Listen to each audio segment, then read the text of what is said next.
Estou aqui mais uma vez, hoje quinta-feira, 28 de maio, e nós estamos aqui iniciando a nossa live, esperando as pessoas participarem conosco.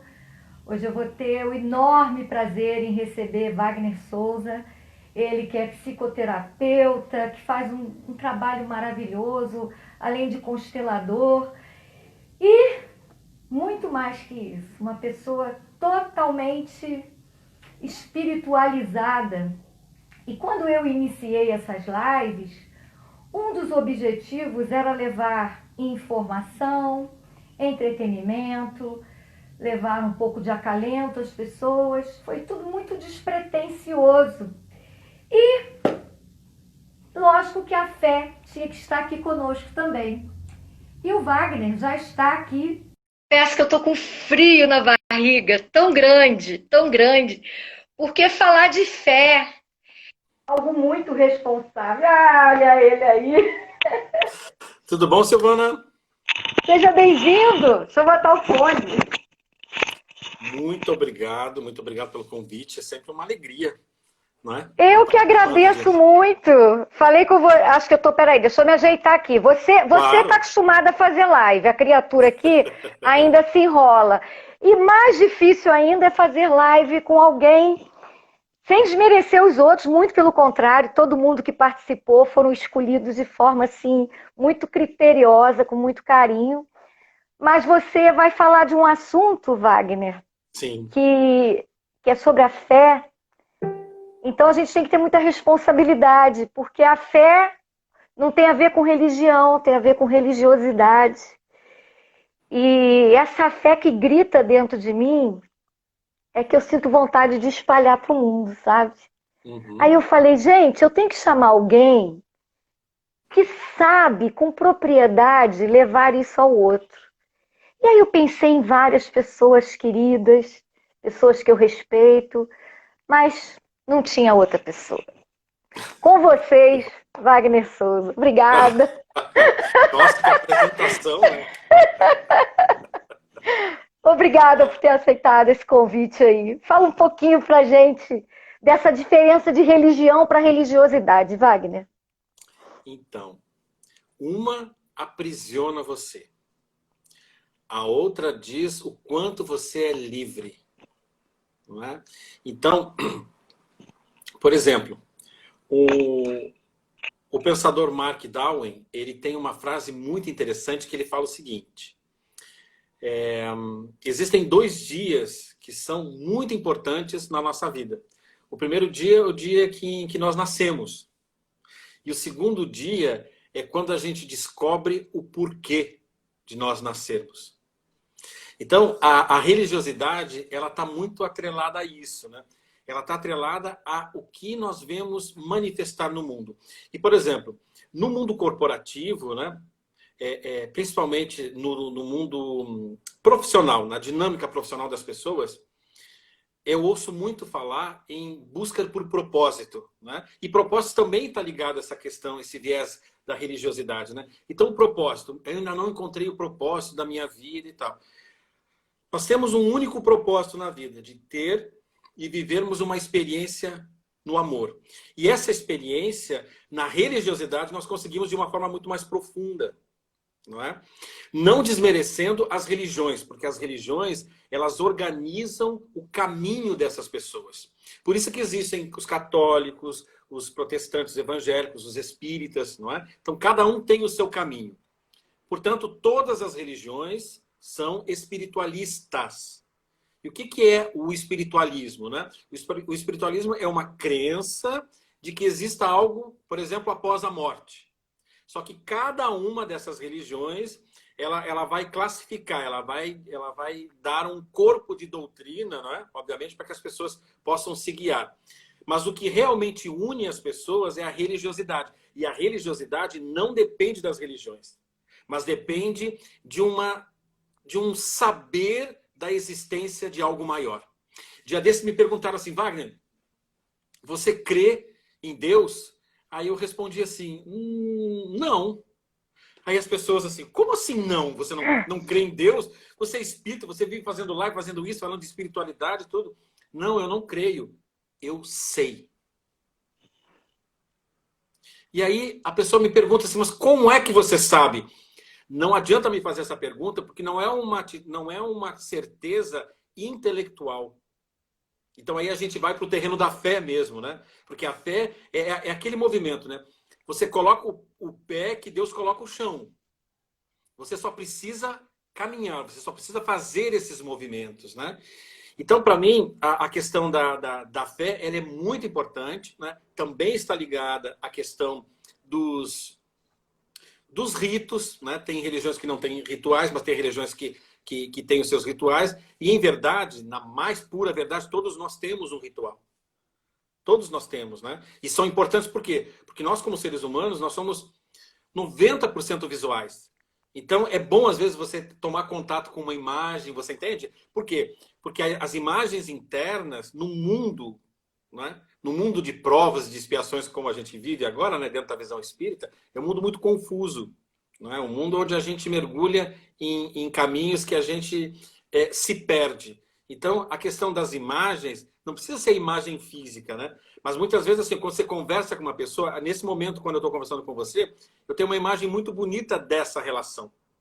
Você Uhum. entende? Então, dentro dessa perspectiva, né, da fé, da religiosidade e da religião, tudo isso, essa tríade, nos leva para um lugar melhor. Mas, qual é o nosso propósito de vida? Vivermos uma experiência de amor? Sim, mas individualmente.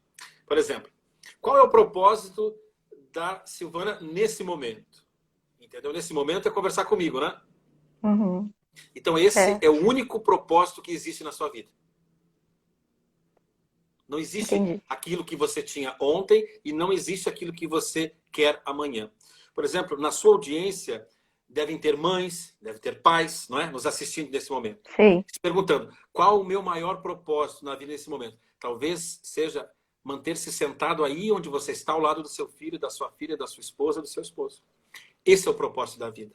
O propósito da vida é o momento presente. Porque é nesse momento que você pode fazer algo. Não é? Você pode orar por uma pessoa, você pode orar por si mesmo, você pode fazer absolutamente tudo o que você quiser, não é? Dentro do momento presente. Esse aqui é o mais importante que nós temos, né? Que é o momento Exatamente. presente. Esse Exatamente. futuro que está aí, que já chegou de forma antecipada, algumas coisas que a gente está tendo que se virar, isso tudo é subjetivo. As pessoas, às vezes, Wagner, e eu até há pouco tempo conversei com você, em particular, algumas outras situações, porque as pessoas me questionam de onde vem o meu sorriso, mesmo quando eu passo por momentos muito difíceis, como todos nós, né? Sim. E para quem me conhece sabe da perda que eu tive, minha mãe desencarnou em janeiro, pessoa mais importante da minha vida, minha parceira de vida, e foi, sem sombra de dúvidas, a maior dor que eu já senti. Apesar da consciência, de tudo aquilo que eu acredito, o modo como Uhum. ela foi. E eu me recolhi, vivenciei aquele luto, me respeitei bastante em relação a isso. E em seguida veio a pandemia, veio o confinamento. E de repente veio uma gratidão tão grande dentro de mim, porque se ela estivesse aqui nesse plano, não seria possível eu dar a ela o atendimento que ela necessitava e precisava. Então esse Deus, que é tão generoso, ele gritou dentro de mim de uma forma tão formidável, que eu voltei a sorrir.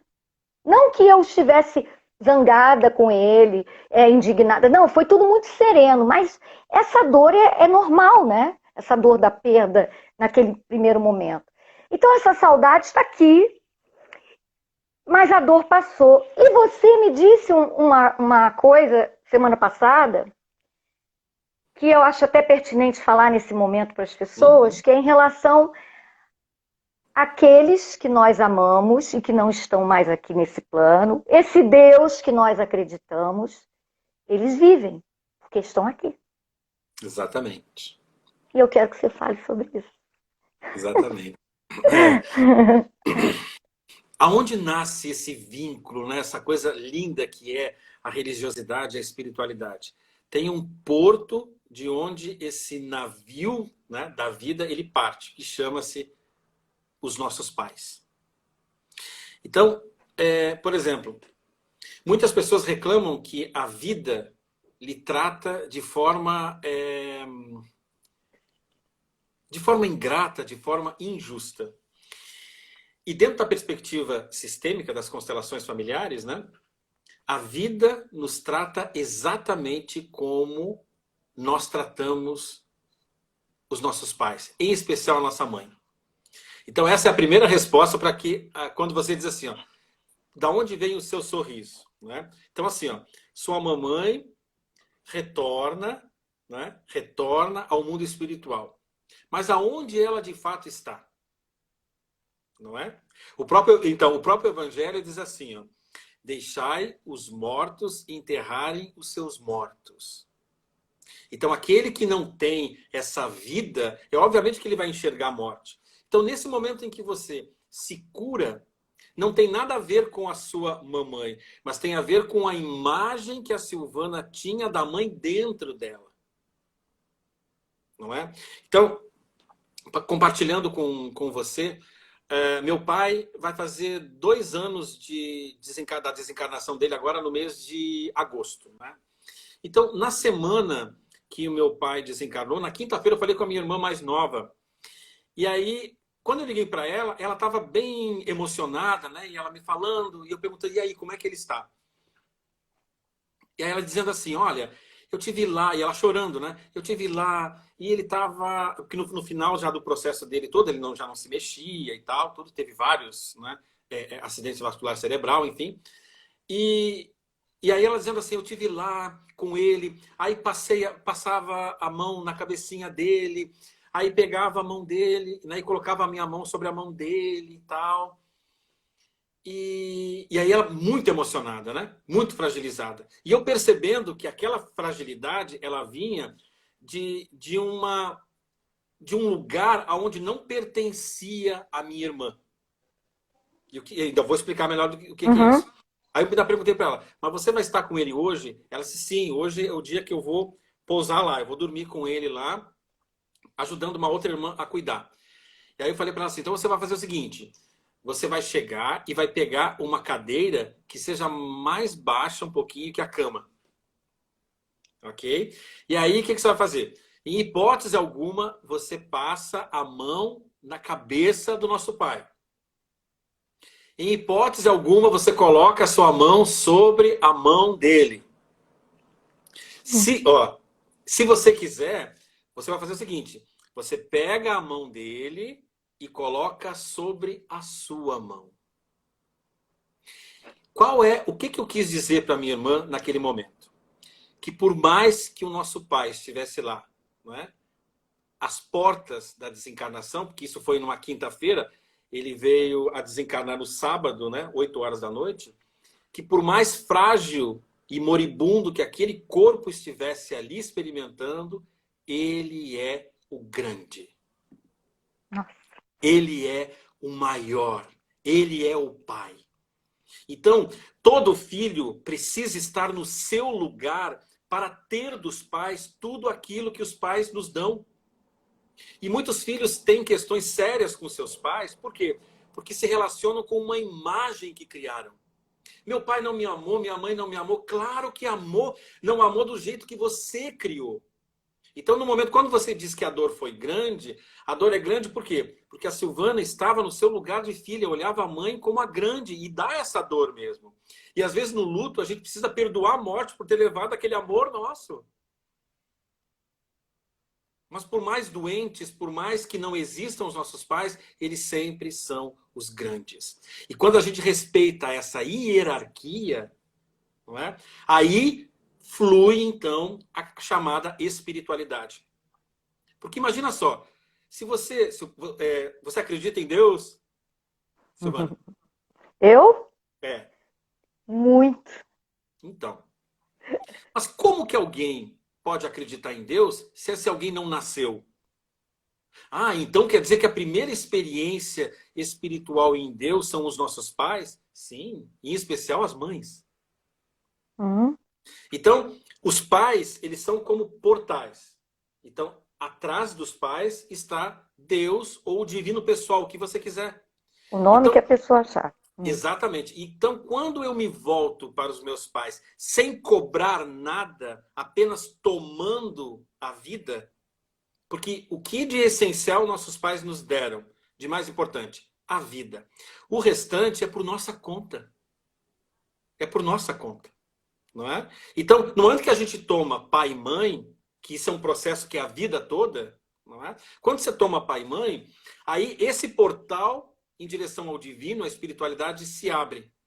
E aí, então, nós continuamos vivendo porque meu pai vive em mim, minha mãe vive em mim. Você sabe que meu pai, ele nunca foi um homem afetuoso, sabe? Carinhoso com os filhos e tal. E aí, quando a minha irmã mais velha teve a primeira filha, nossa, meu pai até mudava a voz para falar.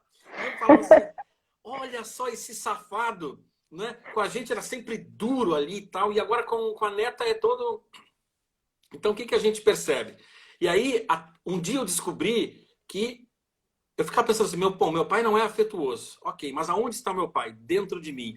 E por conseguinte, por lealdade e amor cego ao meu pai, porque isso acontece muito nas dinâmicas da família, né? Ou seja, eu quero ser igual a ele para buscar amor dele. Então, papai, eu não sou nem melhor nem pior do que o senhor, eu sou igual. Dá para me amar? Quando eu percebi essa dinâmica na minha vida, eu comecei a perceber assim, bom, meu pai não era afetuoso, mas eu posso ser.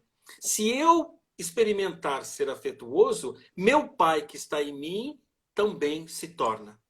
Então significa assim, ó, sua mãe deixou o plano físico, mas ela continua crescendo por meio da Silvana. Ela Viva. vive em você. E você falou da constelação familiar sistêmica. Eu queria até aproveitar para a gente explicar um pouquinho a quem está nos assistindo, que por mais que esse assunto seja bastante comentado, muitas pessoas ainda não têm muito conhecimento, né, de como funciona, do que se trata a constelação, a importância, para ver se as pessoas às vezes também se identificam. Explica para a gente, Wagner. Olha só que interessante, já surgem algumas perguntas aqui, ó, que tem a Aproveita. ver, né? A Cris Moura está perguntando da questão quando a relação, né, tem fragilidade ali com o pai com relação ao alcoolismo, não é? Cris, só antes da responder essa Pode pergunta, falar. Cris, é, todos os vícios dentro da perspectiva sistêmica é uma busca do filho em direção ao pai. É a ausência do limite que é colocado pela figura do masculino na família. Não é? Por exemplo, eu gosto de tomar, então, vinho. Então, quando eu tomo uma taça de vinho, eu tomo 2 taças de vinho, algo dentro de mim, sabe aquela sensação assim, ó, estou satisfeito. Você entende? Uhum. Tomei as 2 taças de vinho, estou satisfeito. Então, esse estou satisfeito é o pai dentro da gente. É o limite. Aquele não que a gente recebeu na infância é aquele limite. Então, quando nós não temos esse limite, nós vamos, por meio das drogas, né, do alcoolismo, enfim, de tudo aquilo, nós vamos perseguindo o nosso pai. Então, provavelmente, ele tenha negado algum tipo de amor, mas não é o pai, é a percepção do filho em relação ao pai. Mas respondendo a sua pergunta, o que são as constelações sistêmicas, né? As constelações familiares segundo Hellinger. Por que segundo Hellinger? Porque existem zilhões de consteladores. Existem pessoas que constelam com boneco, constelam na água, constelam com animais, constelam... e está tudo certo em relação a isso. Está tudo certo em relação a isso. As constelações originais Hellinger, ela obedece, então, um modelo que a gente conhece dentro da escola, que é o padrão fenomenológico. Por exemplo, é preciso que a gente esteja presente naquele momento, não é? Um nível de atenção absurda com o nosso cliente, nosso paciente, para que o campo mostre a condução disso. E adivinha, quem é que nos mostra a condução? Por exemplo, quando eu trabalho com constelação e uma pessoa chega até mim, a primeira pessoa que eu trago na minha imagem, né, atrás dessa pessoa, é o pai e a mãe. Por que o pai e a mãe? Porque são as duas conexões de solução para aquilo que a pessoa está querendo. Então, o que são, em síntese, as constelações sistêmicas? A ciência dos relacionamentos. E ciência não é nada que tenha a ver com traços religiosos, você entende? É ciência, entendeu? É uma ciência que foi percebida, né, foi evidenciada por Hellinger, né, que teve um histórico vastíssimo, né? Era um sacerdote também da Igreja Católica e trabalhou em tribos, né, na África, principalmente no Congo, onde ele observava, né, a relação dessas tribos, a relação da hierarquia. Por exemplo, nas tribos onde ele ministrava lá todo o seu processo de conhecimento, ele via que os homens, né, eles iam caçar e trazer essa caça. Só que os primeiros a se alimentar eram sempre os mais idosos e as crianças. E aí ele começava a observar isso, e que não existia conflito com relação a essa ordem, né? Então ele observa, não é, aquilo que a gente denomina, que ele escreveu num livro chamado As Ordens do Amor, não é? Que tem a ver com a hierarquia. O que significa a hierarquia? Aqueles que vieram antes são mais importantes. Então lembra da história que eu contei da minha irmã? A minha irmã estava fora do lugar dela. A minha irmã, vendo o nosso pai doente, ela se identifica com alguém que é maior do que ele para cuidar do pai. Mas Wagner, mas um filho não pode cuidar do pai e da mãe? Claro que pode, desde que esteja no lugar de filho. Interessante, né? Muito. Não pode querer estar num lugar acima, não pode querer, porque isso tira a sua força de cuidar. Não é? Então, todo esse processo passa por essa hierarquia, esse respeito, né? A ordem. Então, por exemplo, Wagner, estou com um conflito na minha família. Ok, primeira percepção que o campo nos traz é alguém está quebrando a ordem.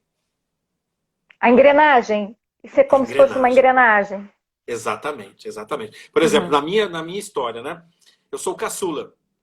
Então, eu sempre fui o terapeuta da família. Alguém que tinha alguma coisa para falar, eu senta aí, vamos analisar esse negócio tudo aí e tal. Então, uma arrogância sem fim. Como que alguém que veio por último vai chegar para o teu irmão mais velho, ou teu irmão mais velho, e vai dizer que está errado as coisas? Mas muito tempo da minha vida foi assim. Então, quando é que um irmão mais novo pode ajudar irmãos mais velhos? Quando nós temos tomado suficientemente o nosso pai e a nossa mãe. Então, essas figuras têm que estar muito bem consolidadas dentro de mim, para que aquilo que saia de mim como ajuda venha dessa energia criadora que são os pais. Então, é uma engrenagem complexa, mas é simples ao mesmo tempo, né? Então, aí depois a gente passa por uma segunda ordem dentro dessa, que é a ordem do pertencimento, ou seja, todos aqueles que um dia fizeram parte, Silvana, têm o direito de pertencer. E às vezes, quantas famílias, por exemplo, realizam festas e não convidam aquele tio alcoólatra? É um excluído. Não convidam aquela parente que é uma prostituta ou aquele que é homossexual? Todos esses processos de exclusão vão gerar dentro dessas famílias uma necessidade de compensação. Mas só que todos que um dia fizeram parte têm o direito de pertencer. Então, essa é a segunda ordem do amor, né? E a terceira e última é a ordem dos vínculos e de trocas. Para haver um equilíbrio nessa troca no relacionamento de casal. A única diferença que Hellinger acentua é que filho nenhum troca energia com o pai. Nós não temos como trocar com os pais. Nós só tomamos dele. Né? Mas, Wagner, então, como é que a gente faz, então, para nós devolvermos tudo isso que nós recebemos dos nossos pais?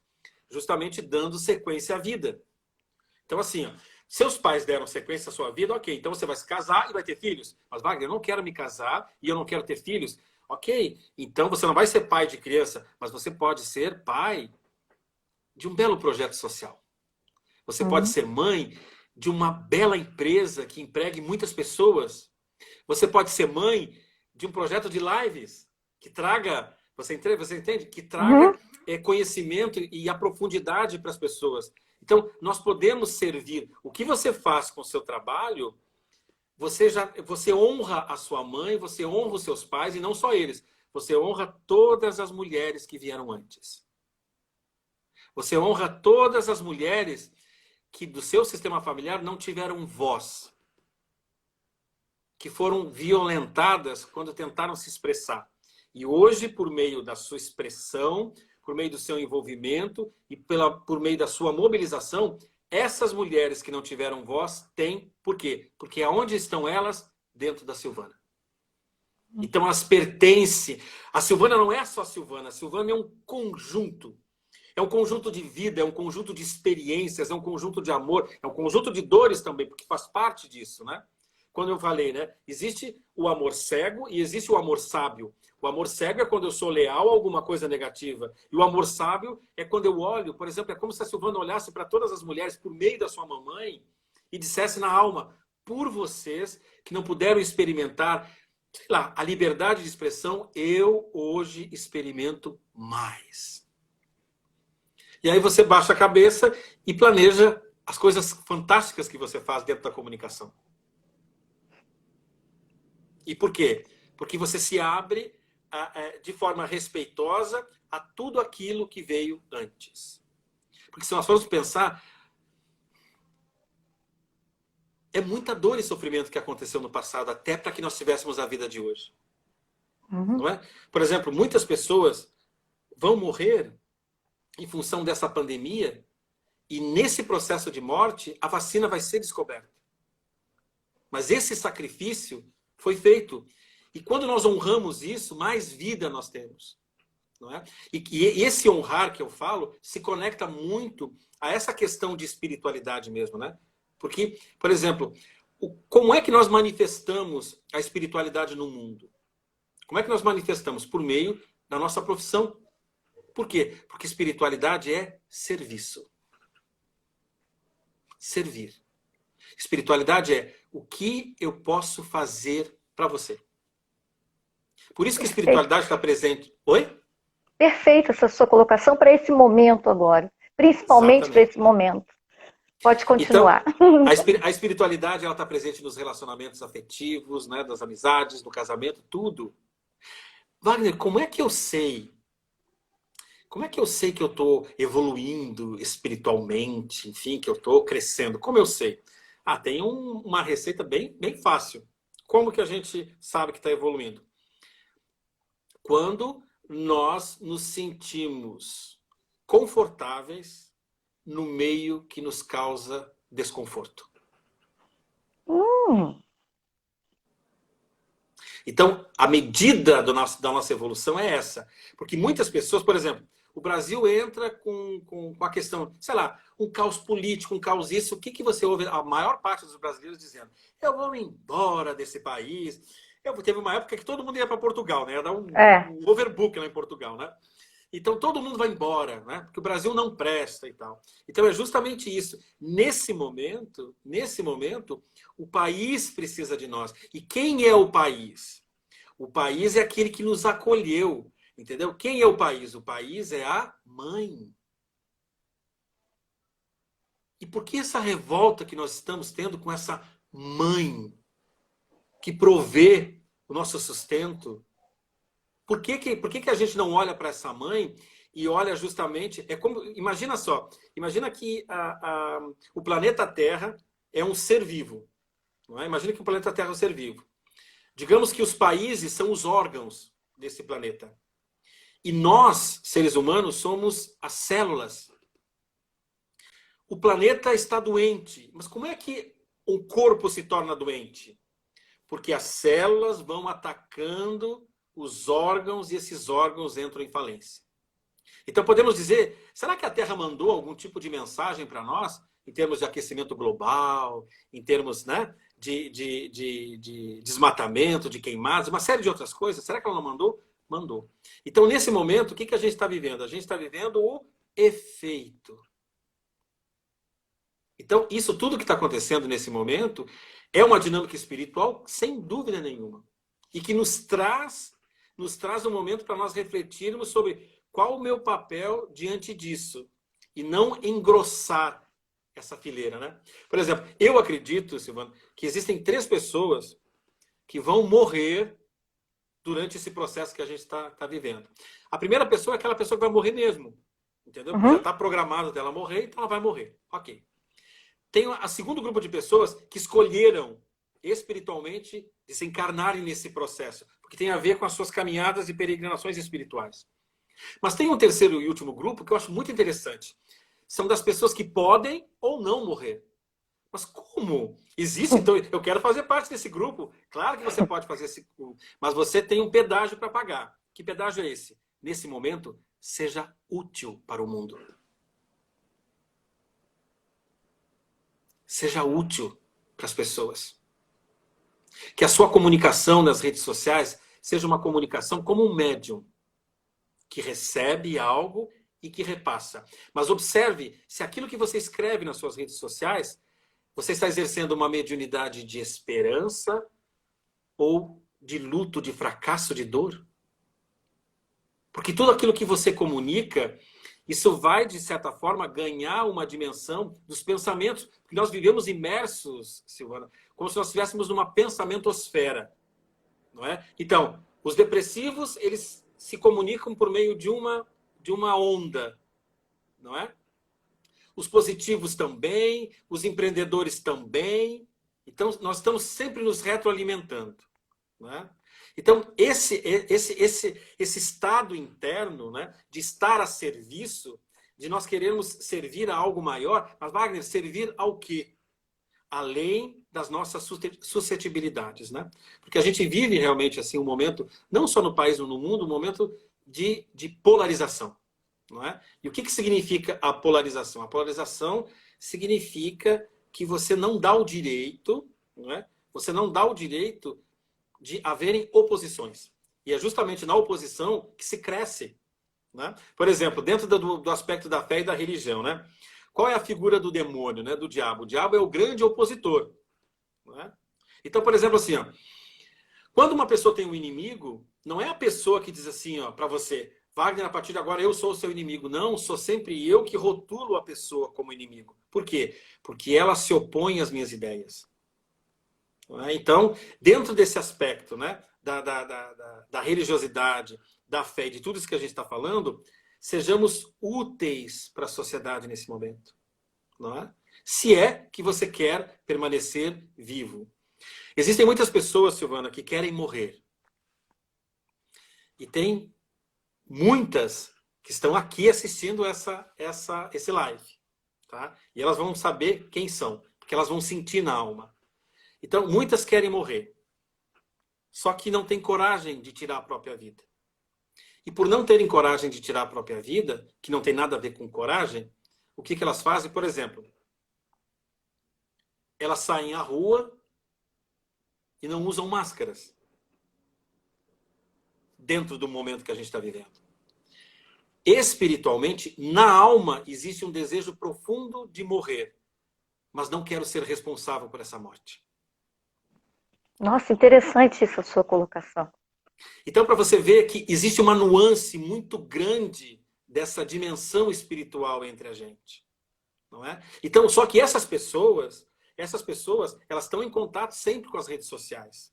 Então, eu quero chamar a atenção justamente disso.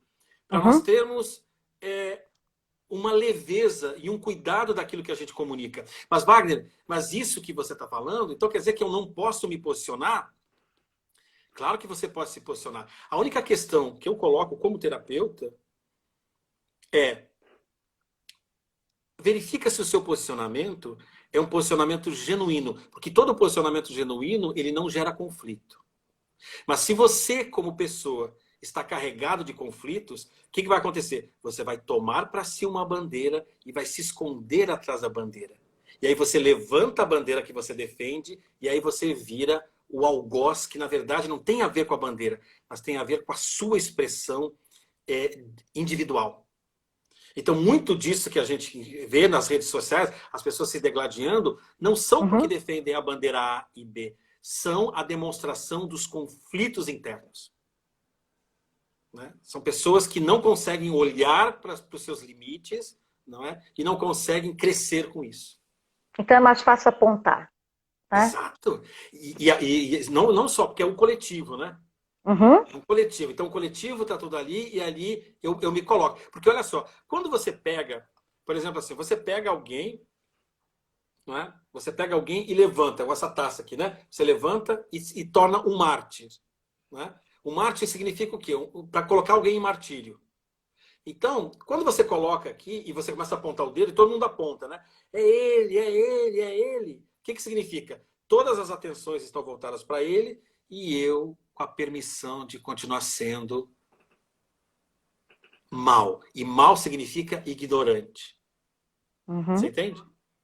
Então, eu chamo a atenção para o todo porque eu quero continuar sendo a mesma mediocridade.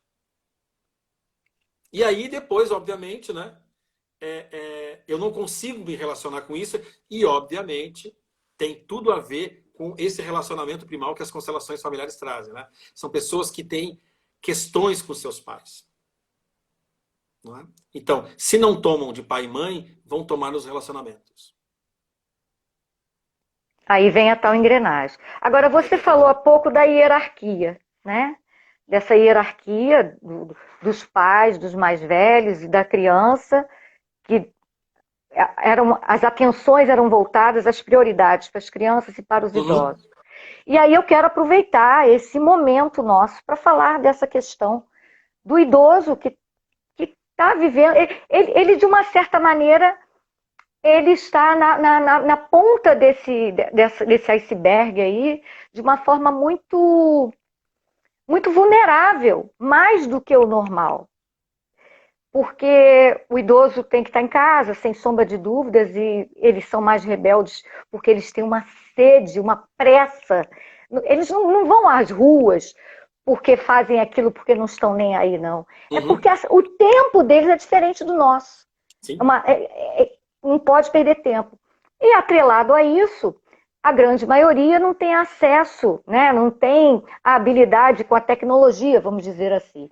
E o isolamento social, que o familiar também esquece esse idoso, que está lá na casinha dele, não está, de repente, podendo frequentar a sua missa, ou o seu centro espírita, ou, enfim.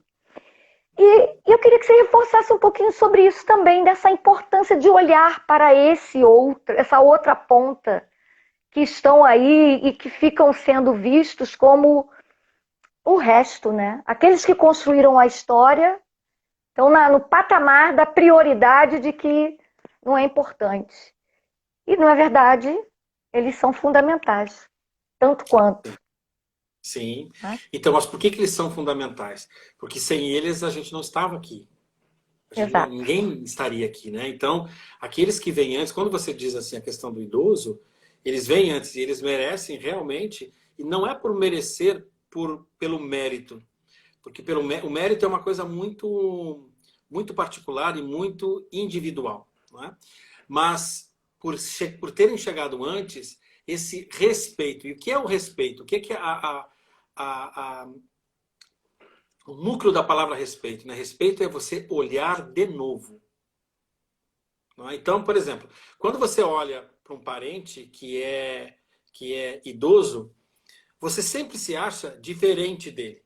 Não é? Então, essa diferença, esse distanciamento já diz algo. Então, o adulto, ou o filho, ou o neto que não cuida daquele mais novo, ele não se sentiu cuidado também. Então, a forma com que ele devolve isso é essa forma que a gente chama de ingratidão. Só que ele desconhece que quanto mais ele se torna ingrato, mais a vida dele se distancia. Porque a distância que existe entre ele e as pessoas que ele se afasta é exatamente a distância que separa ele dele mesmo. Então, muitas vezes assim, os idosos sofrem essa questão do abandono porque muitos deles, quando eram jovens, também abandonaram. Sim. Então, nessa dinâmica espiritual das coisas, a gente precisa ter um entendimento, só que nós não podemos nos colocar como guerreiros a serviço da luz, no sentido assim, ó, não, então eu vim para mostrar para ela que ela precisa fazer isso. Não, ninguém nasceu com essa função. Ninguém nasceu com essa função. Existe uma única lei que nos cria e que nos traz ao mundo. Chama-se lei do amor. Espiritualmente, por mais que eu tenha feito coisas terríveis, não é? Em vidas passadas, Wagner, eu não acredito em vidas passadas. Ok, então vamos falar de ancestralidade, porque quem é a sua vida passada? A vida passada é sua mãe, seu pai, seu avô, sua bisavó. Quem é a sua vida futura? Seu filho, seu neto, seu bisneto. Ok, se você entende dessa forma, tá tudo bem. Tá tudo certo. Uhum. Mas no caso espiritualmente, se você vem de um passado cheio de delitos, né, o fato de você vir, e muitas pessoas procuram, né, houve de repente um boom na chamada TVP, Terapia de Vidas Passadas, né? Volta e meia eu recebo mensagem: Wagner, você faz terapia de vidas passadas, terapia de vidas passadas? Aí eu pergunto assim: o que você quer saber? Não, eu quero saber o que eu fui. Mas qual é a relevância de você saber do que você foi? Não, em sabendo, eu vou entender por que que eu não, por que que eu não me dou bem por que que eu não me dou bem com meu pai? Aí eu respondo: você não se dá bem porque você rompe a ordem. Não, mas se eu soubesse lá que eu matei ele ou ele me matou, o que que aconteceria com você? Não, eu ficaria sabendo, mas isso não é um entendimento intelectual. Então, faça o que você precisa fazer agora, nesse momento. Nesse momento você é filho? Seja filho. Mas eu não consigo me relacionar com meu pai. Ok, tome uma decisão, mas eu não consigo. Que pena que você já decidiu. Não, mas eu não decidi ainda. Quando você diz eu não consigo, já é uma decisão. Atua como uma decisão. Não é? Então, muitos relacionamentos, eles ficam, né, dentro desse patamar, principalmente envolvendo os idosos, né, que como são épocas diferentes, os contemporâneos olham para eles como se eles estivessem não querendo, de corpo mole, sabe? Não querem aprender, não querem crescer, não querem evoluir, mas tem um time, como você disse, né, quando você iniciou sua falar a esse respeito, né? Tem um time diferente. Né? E uma coisa assim que conecta as famílias, principalmente nesse momento, a gente vê muito, né? Você mesmo acompanha, né, as lives lá da página Espíritas de Petrópolis. Sim, né? sim. Então, aquele momento lá, momento de união e de oração, aquilo foi um grande achado dentro do movimento. Não é? Então, muitas pessoas estavam sentindo a falta, né, de ir no seu templo, na casa espírita, aquela coisa toda e tal. E principalmente os idosos. Eu recebo muitas mensagens. Eu ministrava no SESC o curso da Oficina da Memória, tanto em Nogueira, no SESC Copacabana e tal. Então, ela sempre, né, grupo de WhatsApp, aquela coisa tudo. Então, você percebe assim, ó, que existe um esforço, mas também existe uma dor nisso. E geralmente, aqueles que estão junto com os parentes idosos, nós temos sim uma obrigação de facilitar para eles. Sabe? Facilitar. E como é que a gente facilita? É fazendo as coisas? Não, mas é muitas vezes você sentando e conversando com a pessoa e perguntando. Eu acho uma pergunta poderosa, que é muito poderosa para mim, pelo menos, é como você se sente. Sabe como você se sente? O que a gente pode fazer? O que a gente pode fazer aqui como família? O que você gostaria de... É óbvio que ele quer, né? O idoso... Eu me lembro do filme do Paulo Gustavo, da Minha Mãe é uma Peça 3, que ele chegava em casa, ele saía para comprar cebola. Aí depois ele esquecia de comprar o queijo, aí ele saía de novo. Aí ele disse assim, mas por que você não faz uma lista e compra tudo e vem? Não, porque eu preciso de um motivo para sair. É bem isso. Precisa de um motivo para ir e para voltar. Não é? Então, assim, ó, qual é o motivo que os idosos eles querem nesse momento? Eles não é alimento, não é carinho, não é absolutamente nada disso. Chama-se estado de presença. Eu estou aqui. Aqui e agora.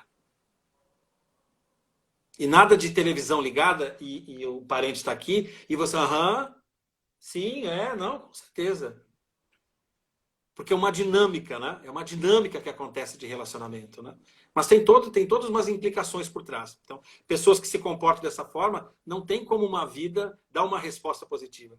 São sempre pessoas que reclamam da vida. Você pode observar. Né? Você pode observar como é o diálogo interno dessas pessoas, né? Mas é muito importante, principalmente nesse momento, Silvana, o isolamento social, ele não só evidenciou que é difícil de nós ficarmos tanto tempo com as pessoas que a gente diz amar, mas também ele evidencia as causas de por que a gente não pode ficar junto, ou que a gente não quer ficar junto. Não é? Que causas são essas? Inúmeras. Como que eu sei que eu estou evoluindo quando eu me sinto confortável naquilo que me desconforta? Mas o que eu preciso fazer? Você só precisa estar presente. O seu nível de presença te traz a resposta. E não aquilo que você espera. Não é? O Hellinger, né, o criador das constelações, ele tem uma frase muito interessante. Ele diz que quem busca o que quer, não, quem busca o que já sabe, não encontra o que quer, o que está buscando. Não é? Faz Então, sentido. então não tem. Ou você se coloca nesse ínter de relacionar-se com essas pessoas, não é? Ou você cria uma vida paralela, mas uma vida paralela é uma vida sem vida. Sem O que é sentido. interessante, porque ao mesmo tempo que a tecnologia veio de uma forma que tinha tudo para ser algo muito mais positivo ali atrás, né? Não estou dizendo nesse momento. O que aconteceu? Vamos falar do WhatsApp, né? Vamos colocar o exemplo do WhatsApp. De uma certa maneira, ele afastou o núcleo familiar entre eles mesmo. Eu cansei de presenciar, às vezes, uma família inteira em restaurantes, por exemplo, cada um com o seu aparelho, falando com outras pessoas e às vezes falando entre si. Ironicamente, a vida, né, nos coloca num outro patamar e hoje as pessoas estão precisando conviver entre si, dentro do mesmo espaço físico e fazendo uso do WhatsApp, da tecnologia, mas de uma forma mais inteligente. Quer dizer, a vida vem e ela te coloca de novo num outro patamar para que você consiga olhar para si, para entender o que está ao seu lado e quem está ao seu lado de verdade, e aí sim se comunicar com o mundo aí fora. É muito doido isso, né? Enfim. Então, aí a gente pensa assim, uma paciente me dizendo assim, ó, eu tô querendo muito que passe tudo isso para que a vida volte ao normal, né? Aí eu falei assim, oi? E ela disse, voltar ao normal. E eu falei, que normal? E ela disse, como era antes. E eu falei, não tem antes. Não. Não tem. Eu falei para ela assim, ó, o ano de 2020 é um ano que começou no dia 1º de janeiro de 2020 e concluiu-se o dia 19 de março de 2020. Então, tudo que nós conhecíamos, né, como modelo econômico, como modelo social, modelo de distribuição de renda, modelo de relacionamento. Lembra que antes, né? Vamos fazer uma videochamada? Eu não sei mexer nisso. Hoje todo mundo sabe mexer. Todo mundo sabe. Por quê? Porque é uma necessidade. Então, todo o movimento de crise, ele faz com que você cresça dentro desse movimento, né? Então, por exemplo, assim, nós estamos nesse movimento agora, e nós não estamos ainda no vórtice da coisa. A gente ainda está no processo inicial disso tudo, né? Então, nós estamos criando o novo novo. Uhum. O novo novo. Então, nesse novo novo, é óbvio que as pessoas vão olhar e vão valorizar mais as pessoas que estão ao seu lado. Mas tem aqueles que não vão valorizar. E o que a gente faz com isso? Nada. Por que nós não vamos fazer nada? Porque nós não somos heróis. Nós não viemos ao mundo para salvar os outros. Nós viemos, é como Jesus. Jesus não veio ao mundo para pregar amor. Ele é a expressão do amor. Então, quando você você já começa a eliminar a primeira causa do sofrimento humano. Qual é a primeira causa? Tentar ser. Então, quando a gente está tentando ser alguém, é a evidência de que eu não concordo com quem eu sou. E aí ferra todo o processo. Ferra todo o processo. Mas eu estou muito acostumado com o WhatsApp. Ok, então tem um novo costume agora. Né? Um novo costume. E aí também tem a ver com o posicionamento dos pais, com a decisão interna de todos, né? Então, realmente, assim, a gente está criando um novo, e as pessoas estão sendo obrigadas a se relacionar? Sim. Agora a rede social tá, né? Ela utiliza ainda da internet, mas a rede social tá muito mais presencial, né? E interessante isso, né? Voltada para o mínimo. E o mínimo é a família. E dentro de uma linguagem religiosa, existe uma passagem, né, no Evangelho que diz assim, ó, ninguém pode ser fiel no máximo se não consegue ser no mínimo. Então não adianta você abraçar uma causa animal do mundo, uma causa do reflorestamento da galáxia, se você é um tirano ou uma tirana doméstica. Uhum. Se você não consegue solucionar problemas de relacionamento entre 4 paredes. Se você não fala com a sua mãe, não fala com o seu pai, não fala com o seu avô. Então, esse momento, ele emerge nesse sentido, para você ver assim, ó, quais são os discursos que estão me conectando com esse mundo. Não é? E principalmente com essas pessoas. Então, quando você olha para essas pessoas e você percebe aonde estão essas pessoas dentro de mim, não é? Então, aquele ensinamento evangélico, né? Amar ao próximo como a si mesmo. Então, se eu trato mal os idosos, é porque eu não consigo conviver comigo mesmo. Porque é difícil eu amar uma outra pessoa se eu não tiver esse auto-amor. E esse auto-amor começa com a concordância de quem eu sou. Por que eu não concordo com quem eu sou?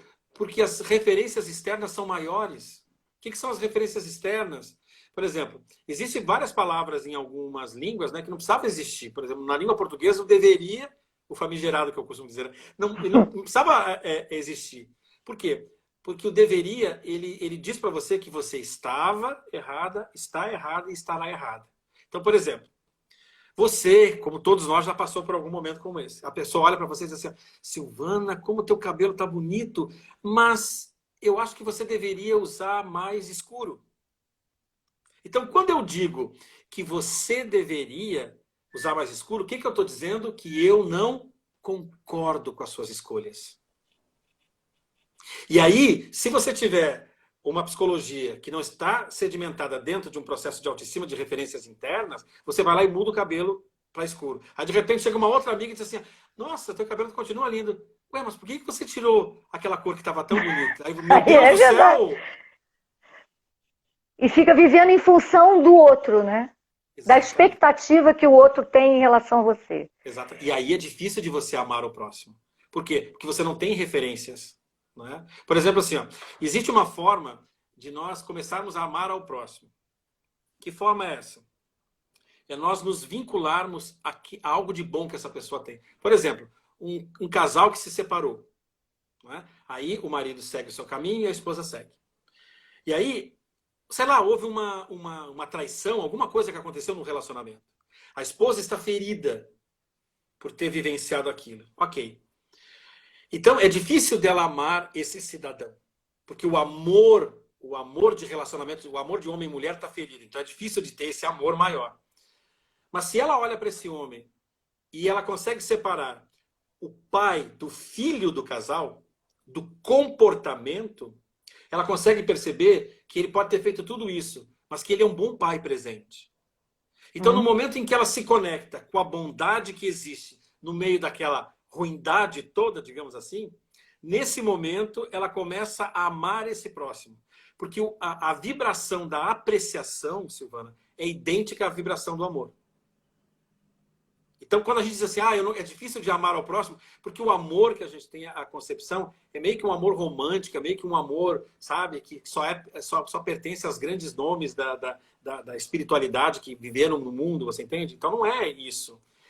Você se conecta, você só tem das pessoas aquilo que você se conecta. Então, a dificuldade de nós nos conectarmos das pessoas é porque nós nos conectamos naquilo que é deficitário nelas.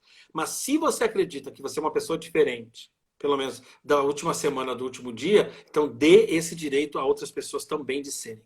E respeite isso, né? Para que a gente possa viver um mundo mais harmônico, de certa forma. Pois é, engraçado que o tempo aqui já está voando, nós temos 6 minutos. Por incrível que pareça, voou. Hoje eu não abri para perguntas, eu até peço desculpas às pessoas aqui, mas realmente eu queria tirar o máximo de você, eu tenho certeza que as pessoas aí também. Então, como nós temos só 6 minutos, eu queria propor 2 coisas.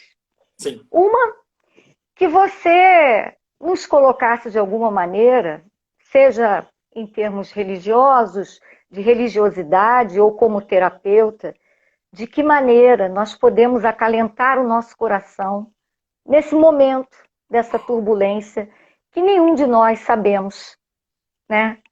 Até quando e como vai ficar. Essa é uma coisa. E segundo, eu queria pedir a permissão a todos, independentemente da religião de qualquer um, encerrar com Wagner fazendo uma oração para a gente. Pode ser? Claro, com então, certeza. Eu vou me despedir para as pessoas, agradecer todo mundo, mas eu deixo com a palavra nosso querido Wagner. E agradecer, obviamente. Ok, que bom.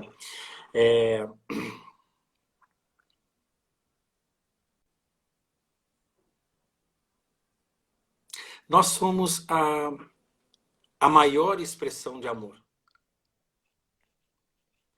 E quando eu falo que nós somos a expressão de amor, isso não quer dizer que você esteja consciente dessa sua função no mundo. Quando você descobre o porquê você está aqui, você começa a perceber que a sua grande missão é viver, então, essa grande experiência de amor. É óbvio que essa experiência de amor, ela não te dá aquilo que você precisa, mas ela te dá aquilo que você necessita naquele exato momento. A vida nunca vai se mostrar para você como um mapa completo da mina. A vida sempre vai se mostrar para você como um próximo passo. Então, de onde você está até onde você quer chegar, o nome disso nós damos como jornada. Então você pode iniciar sua jornada exatamente aqui e agora. E construir dentro de você esse lugar, esse belo estado interno. Um belo estado interno de amor, de apreciação, de serviço. Então, se você tem uma missão bonita para viver no mundo, vive essa missão servindo. Então, nesse momento, eu convido a todos a termos uma postura de respeito diante ao divino, ao nosso divino pessoal. E nesse momento, nós endereçamos os nossos pensamentos a um grande mestre da humanidade, Jesus. Querido Mestre Jesus, muitas bênçãos estão presentes, Senhor. Por isso, Mestre, nunca retira as dificuldades, as pedras do nosso caminho. Mas sim, Senhor, nos abasteça de força, de perseverança, de fé, para que venhamos a vencer esses obstáculos, porque é assim que se dará a nossa evolução, Senhor. Que possamos ser a expressão do amor, do entendimento, da caridade, por que não? E que nesse momento possamos olhar de uma forma, de um ângulo, de um lugar dentro de nós, mais profundo para aquelas pessoas que convivem conosco. Porque essa convivência, Senhor, é a única coisa que esteve conosco no passado, está conosco agora e estará para sempre. Que eu possa, em teu nome, Mestre, sempre abençoar a todos. Graças a Deus. Muito obrigada. Eu que agradeço o convite. Foi Amei. muito bom, foi muito legal, foi muito bonito. Muito obrigada. Mesmo. Deus te abençoe sempre. A nós. Deus abençoe a todos Todo vocês, mundo. gente. Tchau, gente. Tchau, gente. Tchau, tchau.